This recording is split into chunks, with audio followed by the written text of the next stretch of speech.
Hello dears, welcome back. ഇന്ന് ഞാൻ വന്നിരിക്കുന്നത് ഒരു വെയിറ്റ് ലോസ് റെസിപ്പിയുമായിട്ടാണ്. നല്ല സിമ്പിളായിട്ട് ഉണ്ടാക്കാൻ പറ്റിയതും ഒരു ഹെൽത്തി ബ്രേക്ക്ഫാസ്റ്റ് ആയിട്ട് കഴിക്കാനും പറ്റിയ ഫൈബർ റിച്ച് ആയിട്ടുള്ള ഓട്സ് ഓംലെറ്റ് ആണ് ഉണ്ടാക്കുന്നത്. ഇതിന്ന് 2 പേർക്ക് കഴിക്കാൻ പറ്റുന്ന അളവിലാണ് കേട്ടോ ഉണ്ടാക്കി കാണിക്കുന്നത്. അതിനായി 3 ടേബിൾ സ്പൂൺ അളവിൽ ഓട്സ് എടുത്തിട്ടുണ്ട്, 3 മുട്ട, 2 ടേബിൾ സ്പൂൺ പാല്, ഒരു സവോള, കുറച്ച് മല്ലിയില, 2 പച്ചമുളക്, ഒരു പകുതി ക്യാരറ്റ്, ഇത്രയാണ് ഞാൻ എടുത്തിരിക്കുന്നത്. ഇനി ആദ്യം തന്നെ മുട്ട ഒരു ബൗളിലേക്ക് പൊട്ടിച്ചൊഴിക്കാം. ഇനി ഇതിലേക്ക് 1/2 ടീസ്പൂൺ ഉപ്പും 1/4 ടീസ്പൂൺ കുരുമുളക് പൊടിയും 2 ടേബിൾ സ്പൂൺ പാലും കൂടെ ചേർത്ത് നല്ലപോലെ ഒന്ന് മിക്സ് ചെയ്തെടുക്കാം.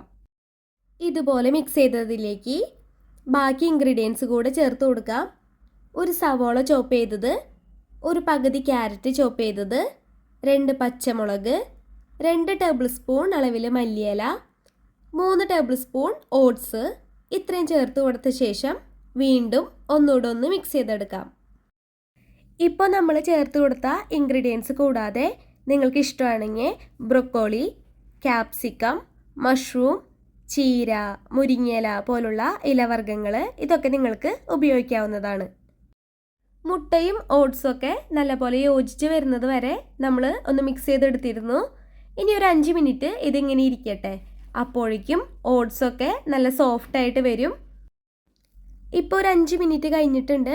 ഇനി നമുക്ക് ഓംലെറ്റ് ഉണ്ടാക്കി തുടങ്ങാം. അതിനായിട്ട് പാനിലേക്ക് ബട്ടർ ഇട്ട് കൊടുക്കാം. ബട്ടറിന് പകരം വെളിച്ചെണ്ണയോ ഓയിലോ നിങ്ങൾക്ക് ഇഷ്ടമുള്ളത് യൂസ് ചെയ്യാവുന്നതാണ്. ബട്ടർ മെൽട്ടായിട്ട് വരുമ്പോൾ നമ്മൾ റെഡിയാക്കി വെച്ചിരിക്കുന്ന ഓംലെറ്റ് മിക്സ് പാനിലേക്ക് ഒഴിച്ച് ഒന്ന് സ്പ്രെഡാക്കി കൊടുക്കാം.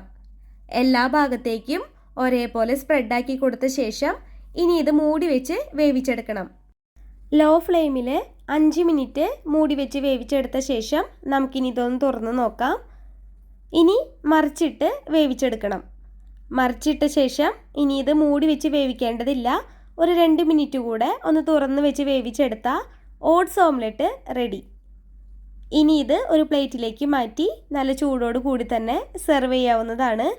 നല്ല സിമ്പിളല്ലേ ഇത് ഉണ്ടാക്കിയെടുക്കാൻ, കഴിക്കാനും നല്ല ടേസ്റ്റാണ് കേട്ടോ. ഇത് ബ്രേക്ക്ഫാസ്റ്റ് ആയിട്ടോ ഡിന്നറായിട്ടോ ഒക്കെ കഴിക്കാൻ പറ്റുന്ന ഒരു ഹെൽത്തി റെസിപ്പി കൂടിയാണ്. അപ്പോൾ ഇതുപോലെ ഒന്ന് ട്രൈ ചെയ്ത് നോക്കിക്കോളൂ. റെസിപ്പി ഇഷ്ടപ്പെട്ടെങ്കിൽ വീഡിയോയ്ക്ക് ലൈക്ക് ചെയ്യുക, നിങ്ങൾക്ക് ഇഷ്ടപ്പെട്ടവർക്ക് ഷെയർ ചെയ്യുക. ഇതുപോലത്തെ സിമ്പിളായിട്ടുള്ള റെസിപ്പി വീഡിയോകൾക്ക് എൻ്റെ ചാനലൊന്ന് സബ്സ്ക്രൈബ് ചെയ്ത് സപ്പോർട്ട് ചെയ്യുമല്ലോ. അടുത്തൊരു റെസിപ്പി വീഡിയോയിൽ നമുക്ക് വീണ്ടും കാണാം. അതുവരേക്കും ബൈ ബൈ. Thank you.